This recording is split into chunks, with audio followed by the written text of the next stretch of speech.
Brutal Barracuda, a Sniper Elite channel. Hey guys, welcome back to the channel. So the first content drop for the Sniper Elite Resistance Season Pass is now available, titled Vercors Vendetta Mission and Weapon Pack. Included within is one new campaign mission, along with the Propaganda Challenge, as well as two new weapons, the Johnson M1941 rifle and the Armaguerra OG44 SMG. So then, the time has come. Let us take a closer look at this DLC pack and see if it's worth your time and money. So first up, let's take a look at the Armaguerra, the Italiano SMG, huh? Yep, that's about as good as my Italian accent gets. Anywho, the Armaguerra OG44, is it any good? Well, its effective range before damage starts to drop off is 70 meters, which is the worst out of all the SMGs, tied only with the M1A1 Thompson. I'll be talking more about the Thompson in my next video when I review the Fairburn Armory weapon and skin pack, so be sure to check that out. Its max muzzle velocity is 675 meters per second, making it the fourth highest out of all 9 SMGs currently in the game, with its max damage coming in at 65 HP, which puts it joint fifth alongside the Thompson and the Sten Mark II. Its max rounds per minute comes in joint last, tied with the M1918 bar at 590 rounds per minute, and its quickest reload time comes tied with the Maz 38 at 1.98 seconds, which would also make it the worst in that category as well if it wasn't for the Sten Mark II's horrid minimum reload time of 3.18 seconds. Now it's worth mentioning that the reload times are based on you not using the active reload. If you time your active reload correctly, then you will get your reload time down even further. The lowest we can get the aim stability down to with this gun is 6 centimeters, again tied with the Thompson, making it centre of the pack really for the best aim stability, as far as the stats go, that is. Because the accuracy of this stat is debatable, because with the UD42 for example, we can see here that we can get the aim stability down to 0 centimeters. But as you can clearly see, there is still some idle sway. But if we increase the aim stability to 9 centimeters, it actually improves the aim stability. But increase it too much and it goes all over the shop. Honestly, I can't for the life of me figure this aim stability stat out. As far as I'm aware, it's just been bugged since Sniper Elite 5. Or maybe I'm just not understanding it correctly. Let me know in the comments if you have any idea what is up with the aim stability stat. Next up, recoil. Now the lowest we can get the combined recoil on this gun down to is 5 centimeters horizontal and 4 centimeters vertical, which isn't the lowest of all the SMGs, but with this SMG, you are able to have good recoil control while still maintaining a relatively decent amount of damage and spread at the same time, which I thought makes for a pretty solid SMG. The Armaguerra comes in joint fourth as far as best possible spread accuracy goes, coming in at a minimum of 20 centimeters, again tied with the Thompson. The lowest we can get the recoil recovery down to is 300 milliseconds, which is joint bottom with 3 other rifles, the Irma 36, the UD42 and the Maz 38. But mobility though is where this gun has potential, as the Armaguerra comes in first place when it comes to time to aim, sprint speed and aim movement speed. Time to aim comes in at a minimum of just 82 milliseconds, sprint speed comes in at a max of 112%, and with aim movement speed of up to 203%, potentially making this gun a good option if you're into the multiplayer side of it. If you're a fan of suppressors, then the lowest audible range possible for this weapon is 40 meters using the MK2S suppressor, which puts this gun almost in last place when it comes to lowest possible audible range. Combining it with subsonic ammo will lower it to 24 meters, and the largest magazine size available for this gun is 40 rounds. The iron sights on this gun are pretty good. I think it gives fairly decent visibility. I don't really use iron sights on SMGs to be honest, but they are certainly better than the majority of the SMG iron sights in my opinion. My current setup for this gun, which could well change in the future, is the long barrel to improve spread accuracy and keep the damage above 50. Remember, normal infantry only have 150 health, so this way, if I don't hit an organ or get a headshot, it would only take 3 bullets to get the kill. For the muzzle, I use the McLean control brake to reduce that spread even further and get the recoil down. The magazine I keep as standard, the reason being I only play on authentic difficulty, and when playing on authentic difficulty, if you you reload, you will lose any remaining ammo in the clip, and I'll often accidentally reload my gun when I don't need to, and it doesn't really take long before I'm out of ammo. So by keeping the lowest capacity clip, I stand to lose less ammo each time I accidentally reload. For the stock, I use the lightweight X2, again just to improve my spread accuracy. As I said, I don't really use my SMGs with iron sights, so aim stability doesn't really matter to me, but I like to make my SMGs as accurate as possible, so getting that spread accuracy down is a must. For the rear grip, I go for the quick draw, which only negatively impacts the aim stability, but as I don't use iron sights with SMGs anyway, it doesn't matter. And then I finish off with the lightened bolt receiver, which gives me the gun's maximum rounds per minute and reduces that reload time down a little. And then, obviously, I put on the engraved camo because it is clearly the best camo in the game. I think I actually prefer this one over Sniper Elite 4's gold camo.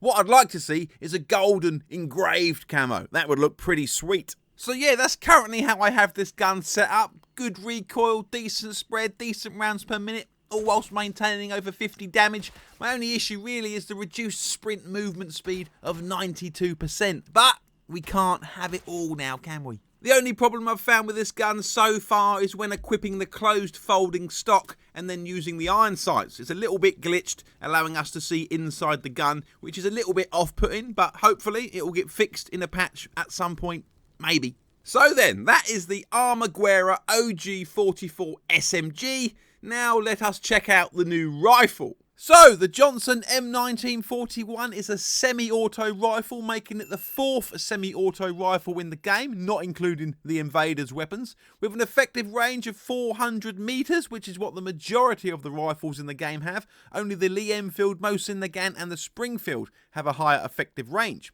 Speaking of the Springfield, that is also included in the Fairburns Armoury DLC pack that I mentioned earlier, which I will be reviewing soon. Its muzzle velocity comes in 6th place with a maximum of 958 metres per second, and its damage comes in last place, maxing out at just 95 HP, making this the weakest of all the rifles. But it does make up for its low damage with its max rounds per minute, coming in at 587, second only to the Maz 44, which comes in at 642.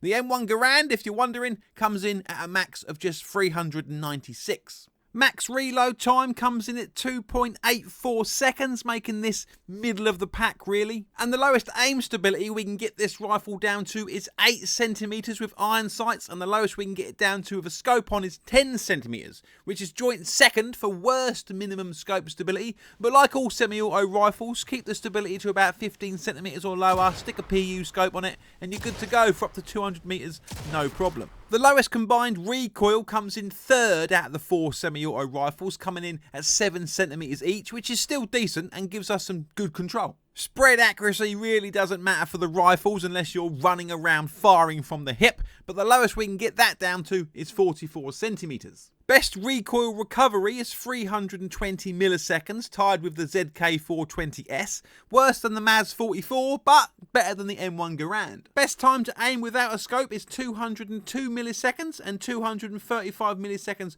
with a scope, putting it 3rd out of the 4 semi-auto rifles.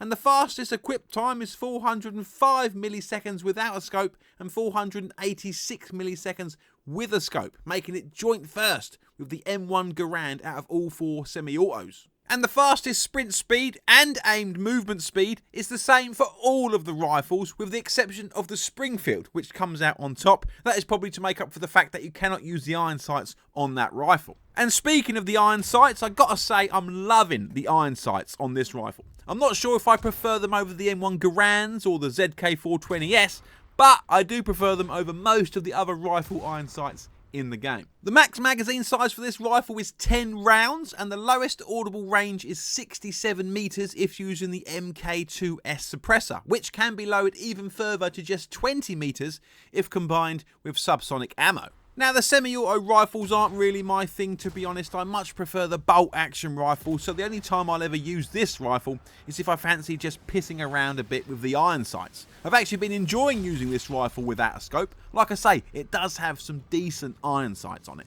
Anyway, that's enough chatting about guns. Let's get on to the main event. The reason why we're all here, let's be honest, is the next campaign mission, Vercors Vendetta.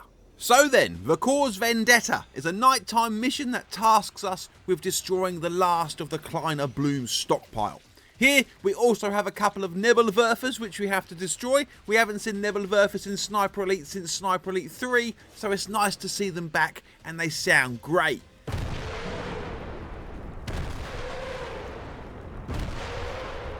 Objectives wise, this mission isn't the greatest, to be honest. We have 2 Nebelwerfers that we need to find and destroy, which, well, it's nice to see the Nebelwerfers back, but the objective plays out exactly the same as taking out 2 AA guns, aka whack a satchel charge on it. And we all know how I feel about destroying AA guns.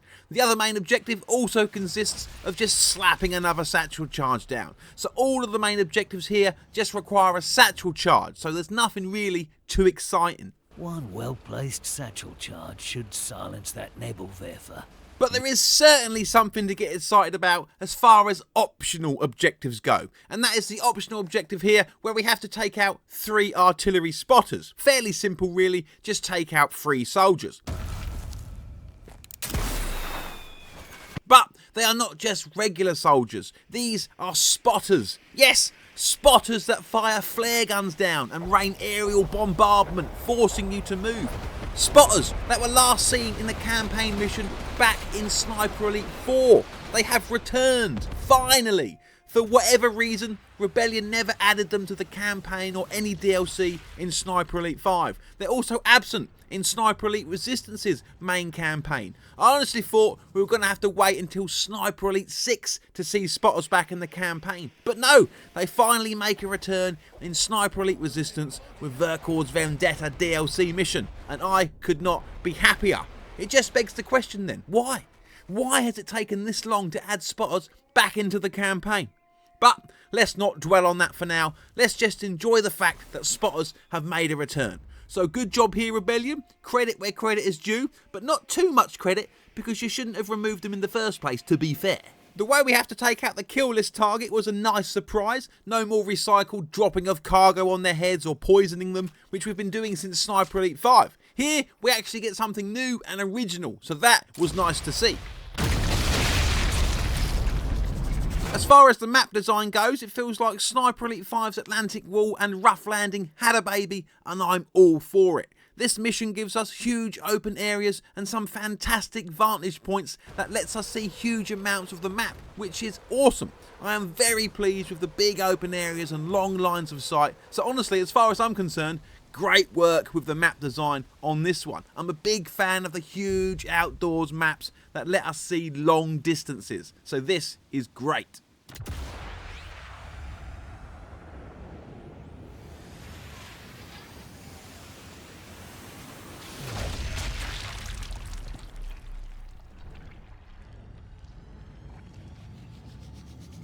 This map is pretty much exclusively all outdoors. We do have a few buildings that we can go in, but you won't find any extensive underground tunnels or huge Nazi bunkers to explore here.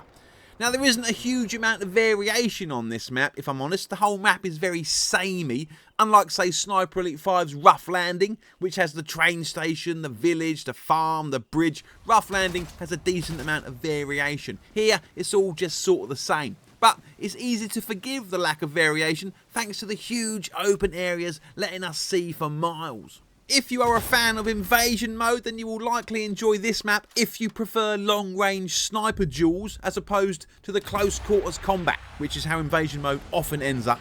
Although this is much less of a problem in Sniper Elite Resistance than it was in Sniper Elite 5. A few more snipers to deal with would have been nice for this huge outdoors map, but there's an okay amount of snipers here. I think we get 5 altogether. We also get 2 tanks, can you believe it? First time we've seen 2 tanks in a mission since Sniper Elite 5. I also like the small additions, like the sunflowers, you know, such a small addition, but it adds a bit of variation, which I thought was nice. It works the same as the long grass, it's just nice to see something a bit different.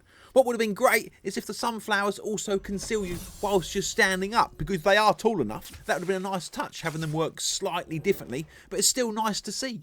And the parachutes you see dotted about the place, stuck in trees, another nice little addition. Here at the base of this parachute, a couple of supply pouches. Here, this parachute still has the supply canister attached. Now, it would have been nice to have been able to interact with it and receive some supplies, but still, it's nice to see. It would have been even better if it was the well bike. Whizzing around the map on one of these bad boys would have been hilarious. But it's the little things like the sunflowers and the parachutes that can go a long way. So then, the good. Well, it's a nice big map with long lines of sight and some great vantage points that let us see huge chunks of the map. So this map is right up my street. Spotters finally make a return to the campaign, which is fantastic, and it boggles the mind as to why it's taken this long.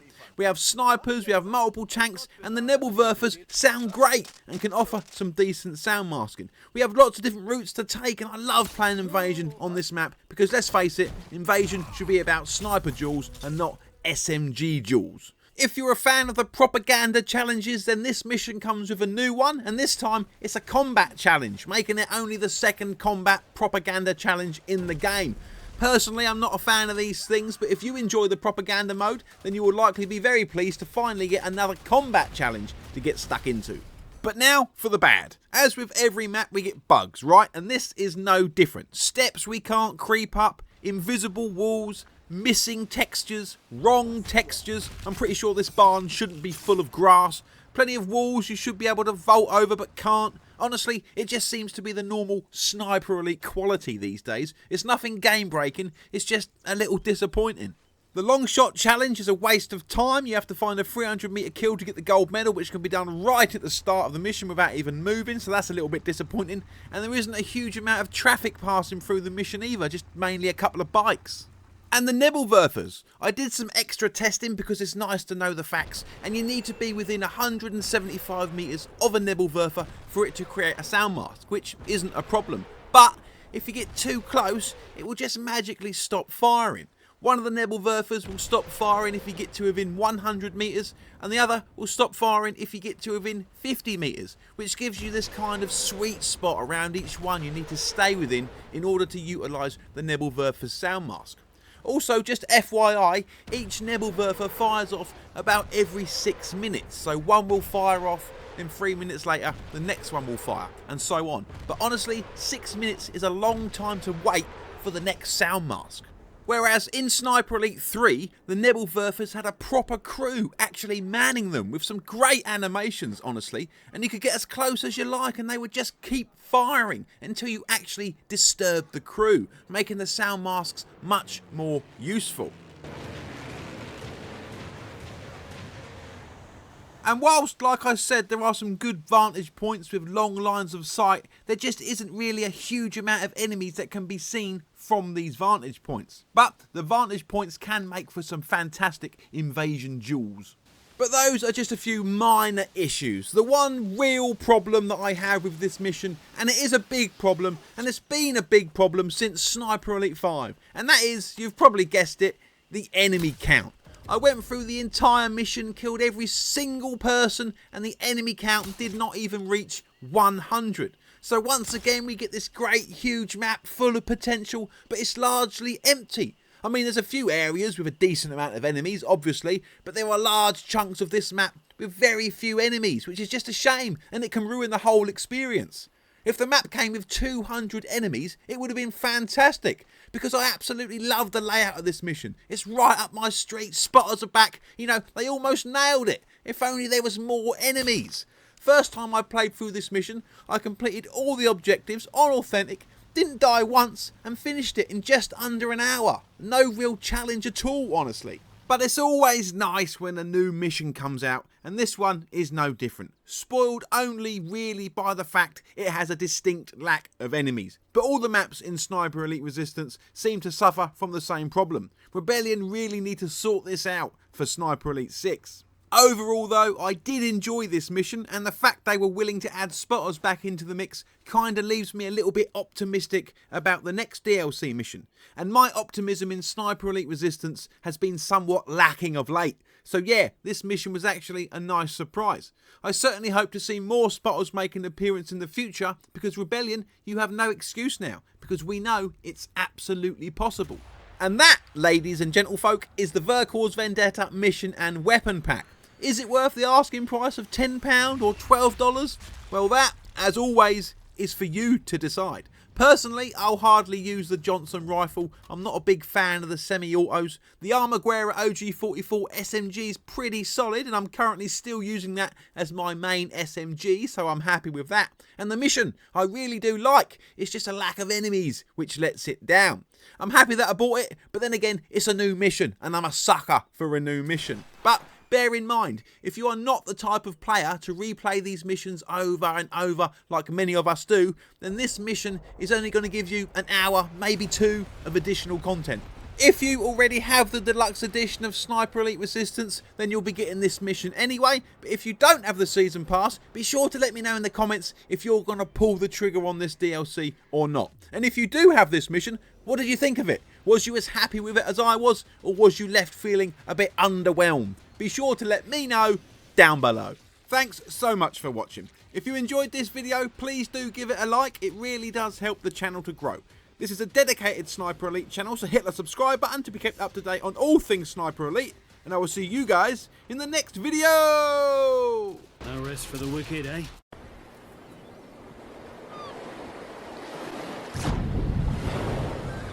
Brutal Barracuda, a Sniper Elite channel.